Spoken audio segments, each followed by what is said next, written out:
Alluded to in a recent reveal, a major character, one that we saw a lot of in Halo 5, actually dies in Halo Infinite. This information did come from an official source, knowing that it would be seen by the masses, and 343 may actually be showing off this character death as soon as July 23rd, because that's when the big Xbox Halo event is happening. Either way, major spoilers are ahead. We also have a brand new Brute character and may have been the one talking in the recent trailer. If you enjoy this kind of content, then be sure to smash that like button blue, as all likes help boost the video up the search results and gets the video out to other Halo fans. Thanks so much. Let's get into the news. Alright, so who is it? Who is to die in Halo Infinite? Well, don't get too excited because it might not be that surprising. It is Agent Locke. Now, nothing's set in stone, but this is one heavy, very strong implication that we have here. I mean, my goodness. So first we're going to talk about why I think Locke is dead, but why it makes sense to me with Halo's narrative, but how his death scene may actually unfold and what this means for Halo and how Locke will be actually different. He'll have a different personality. He'll be set up differently in Infinite than Halo 5, and why the community actually hates him. I'll break that down, and why we love the pilot and the mysterious new Brute character that slays him, who is reportedly named Hyperius. Obviously, he's banished, plus that's already confirmed too, but he's wielding a gravity hammer that might be his main weapon, and has something on his back. It kind of looks like a jetpack or some kind of extra armor or armor ability attached to his armor. But look at his shoulder, because it's easy to miss, and that's what we want to focus on. The detail is lacking already here by the Mega Block form, and the fact that the highest res image we have is this one, and it's kind of low res. But that is undoubtedly the Hunter Spartan helmet mounted to this Brute's armor, and that helmet has only been seen worn exclusively by Agent Locke. That is his helmet. So here's the theory, and it's not that crazy. This banished Brute named Hyperius, as said in the description of this product, killed Locke and is prancing around with his helmet attached and mounted to his shoulder like a trophy or nice watch. Now, this wasn't ever done in the Covenant, but there was surely great respect and privilege that came with killing a demon, a Spartan. But this isn't the Covenant. Wearing your kills on your armor, the head of your enemy, could make sense in a more unorganized faction where you might have to show off your capability and your status a bit more. And this is where this Brute comes in, probably a captain or general or some kind of high-ranking commander in the banished army will want to show off that he killed one of the demons. If this is in fact a character, and I think it is because the name listed for it is Hyperius, it honestly sounds like a name. It doesn't sound like a class or rank, but I've been wrong about this kind of thing before. But I just have a feeling the fact that he is wearing something so specific like the Hunter class helmet on his shoulder makes me think that him killing Locke is a part of his identity to the viewers, to the audience, to the players of Halo Infinite in the story. That this is what he's going to be sort of known for in the game. And this may even be the unconfirmed banished Brute or elite speaking in the Halo cutscene, because people really cannot figure that one out. Some people are saying it's a Brute, some people are saying elite. I say it's one or the other, and people are saying no, it's actually the other one, and we really don't know. But this might actually be a major character in the game, and I'm really looking forward to seeing how, well, new Brute characters will play into story. So why is this such a weird debate about Locke, if he should die or shouldn't die? I thought the Halo community hated him, right? Why is the community so bothered by him now dying, possibly, even though I've seen thousands of comments and many videos of people complaining about him? Basically, in my opinion, he was the root of the entire campaign being a disaster in Halo 5. Well, I will tell you exactly why so many people are conflicted, or at least why I believe so. Agent Locke started off as a brand new character in Halo 5. He was actually introduced as far back as 2014, but essentially his whole thing was a new perspective in Halo. Hunt down the rogue Master Chief. Hunt the truth, right? Well, even though that Halo 5 kind of had a weird story, it was kind of all over the place, ultimately what ruined it was Locke, as far as the lore goes. He was essentially hunting down our favorite hero for many, many years. For the entire timeline of Halo, since Halo 1, Chief is the protagonist, he is the hero, and to put him up in such a weird position was already kind of a risk, but the way that 343 executed Locke was a disaster. And it wasn't really even the plot that was a problem, it was the fact that even though Locke had most of the campaign, most of the cutscenes dedicated to him and Fireteam Osiris, there was never really any reason in any of that for us to care about him as a person. He was a cardboard cutout. He was boring. He wasn't funny. He wasn't charming. He wasn't really necessarily smart or wise or intimidating or cool. He was just some dude that showed up to kick the hero's butt with no other motivation other than in order. Not only that, he basically kicked Chief's ass in a 1v1 physical fight, which logistically makes zero sense because Spartans are far quicker than what this scene showed here. But also, Chief should have also been able to take down not only Locke, but all of freaking Fireteam Osiris, simply because unlike Locke, he was trained since he was 6 years old. He had really dangerous but powerful augmentations that Spartan Force don't have. And yet, Locke broke Chief's visor, ultimately losing. However, it still feels like to this day Locke won because he got the best of Chief. He pissed him off, he broke his helmet, and ultimately got the best of him, although letting him get away. And to throw salt in the wound, Locke ends up having to save Chief because he's so stupid he got himself stuck because his best friend Cortana tricked him. This is probably one of the stupidest story arcs for a new character that has no personality ever. I understand why people want to see Agent Locke die. He has given almost nothing to the Halo lore or narrative. But how likely is it? Will he die in the first cutscene like some idiot like Jul 'Mdama? Will he die later in the game? And why the hell, by the way, is Mega Bloks even showing major story spoilers in a freaking Mega Blok ad? What the hell? Real quick, I am now in the moment considering this to be a leak because the site is under construction and you can no longer actually see the products or ad or where we actually found the picture of Locke's helmet on the Brute's shoulder, but I digress. And what else could have happened here that this Brute so happens to be wearing Locke's exact helmet? I'll say the chances are pretty high he was slain. If that is Locke's helmet, he is totally dead. But the reason why Mega Bloks officially revealed this pretty spoilery image, major spoiler. I mean, a whole movie has been made about Locke, a whole game has been surrounded around Locke, and the fact that Mega Bloks, of all places, is revealing a major character death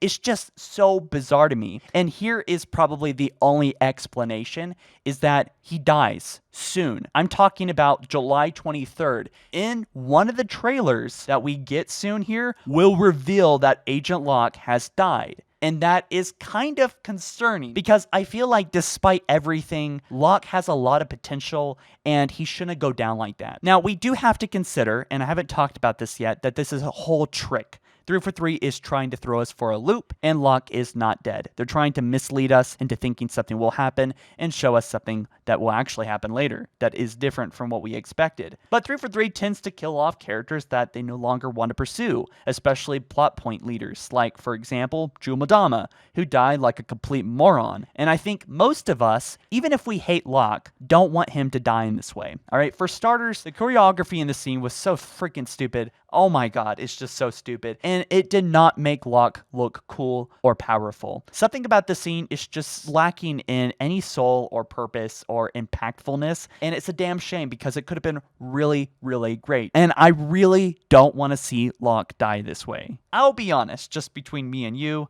I am really looking forward to seeing Locke die. And it's not because he sort of ruined an entire Halo game. I'd say it's actually because his death could probably be one of the absolutely coolest and iconic death scenes in the entire franchise if 343 knows how to write it well. I will say first off, his death will serve a purpose for this Brute if this is a character and will serve some kind of major role in the game, especially with Master Chief pointing his gun to the Brute's head. I know it's just figures, but honestly, it seems like maybe they might be kind of, punching at each other, this Brute and Chief, which would be kind of cool. But anyway, Luck's death could serve this Brute to show us its ferocity. Unfortunately, this is another error in Halo 5 because Agent Locke just isn't that scary or intimidating or powerful, at least to us fans, I think. And 343 will have to make him look like that in order for the Brute, in a way, to absorb that strength and intimidation for us as the player. So here's a fun question, and it's going to play into the next part where we talk about how Locke should die, exactly how he should die, and how we will actually end up loving him as a character. But first, why did people love the pilot within a minute and a half of meeting him in that first cutscene versus an entire game, an entire movie about Locke, right? Well, besides the aforementioned, there's a lot of reasons why we shouldn't like Locke, and there's a lot of opportunity that the pilot hasn't had yet, just, because we've only seen him for a few minutes, to screw up. But it's because within moments of meeting the pilot, we immediately got a sense that he was, one, stranded, or in other words, maybe abandoned. This is basically evoking a sense of empathy in our psychology. But more so, it's about the fact that we have an impression he lost his family. We certainly know he's separated. And we all know that they're not here. That's all we really know. We don't know if they're dead or alive, but ultimately it's not very important. We all know how it feels to be lonely at times or separated from those who we care about. So when we see a character, even completely fictional and CGI, it doesn't matter what format, this is essentially the core of good storytelling, and it comes down to empathy and relatability. This was never, ever done for Locke, and it's the reason why we are already emotionally invested in the pilot getting back to his family or making their passings worth something, or for him to go on and achieve something bigger than himself to, in one way or another, honor his family by essentially achieving peace or success in whatever way that looks like to him, or maybe the story arc, or in general, right? So now we're cooking. Let's boil down to the details. How exactly will Locke die, and how will he die in a meaningful way if he does die in Halo Infinite? And will we end up loving him ultimately at the end after he dies? Will his death in one way or another evoke a sense of relatability and empathy, right? Well, that's the core of what I want to talk about now. 343, what they have to do in Halo Infinite in this trailer, maybe on July 23rd, if that's going to be the reveal of Locke dying, or maybe in the first or second cutscene, whatever it is, the cutscene that reveals Locke dying, they have to establish likability, maybe before the cutscene or during the cutscene, but it has to be quick, considering I imagine a lot of things are going on in Halo Infinite. But the bottom line is they have to demonstrate his humanity by demonstrating he's lost something. For example, family or friends, maybe Fireteam Osiris, and or he's willing to fight for the death for someone weaker than him. He's willing to sacrifice himself. This is essentially what it means to be human, right? Standing up for people weaker than you and basically caring about others. It's the essence of empathy and compassion. These are things that are very likable to pretty much everyone, very likable traits. And being abandoned to some degree is also instantly something that makes us feel for another human being, or even saving a cat from a tree. All right, but seriously, this is why I think people love the Spirit of Fire, or Isabel. The Spirit of Fire, in a sense, is abandoned. They're lost. Isabel, she lost everyone, all the people. Although we never even saw their faces, we do know that Isabel is haunted by their deaths and feels responsible for this. This is something that maybe might be out of her control, and this is something that we kind of make like her even more, that she's taken responsibility and feels guilty about something that was out of her control. It just makes us feel warm to her. This is something that 343 has now learned and is focusing on, and these are big pillars that 343 is focusing on with their storytelling. All of this stuff is relatable, especially with John Forge's death. I forgot to mention that.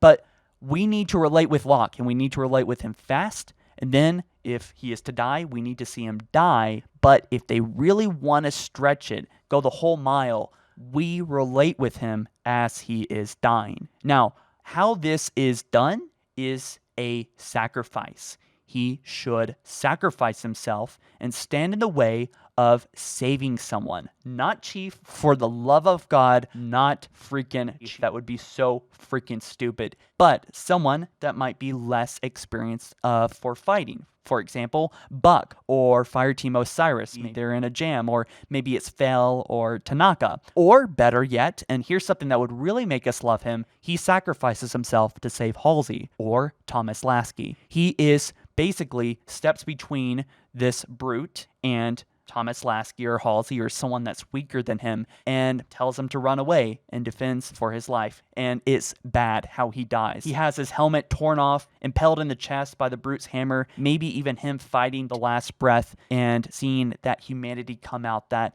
at the end of the day, even though he's a boring, badly written character, there is still something very human about him in the end, and that is how I imagine it going down. Those are very vague ideas for what might happen in Halo Infinite, but hopefully you're kind of on the same page at this point. Despite me not caring for Locke as a character in this moment, I'm actually really excited to see him in Halo Infinite to any degree, either if it's a little bit of gameplay or another cutscene or a trailer where he might even die immediately.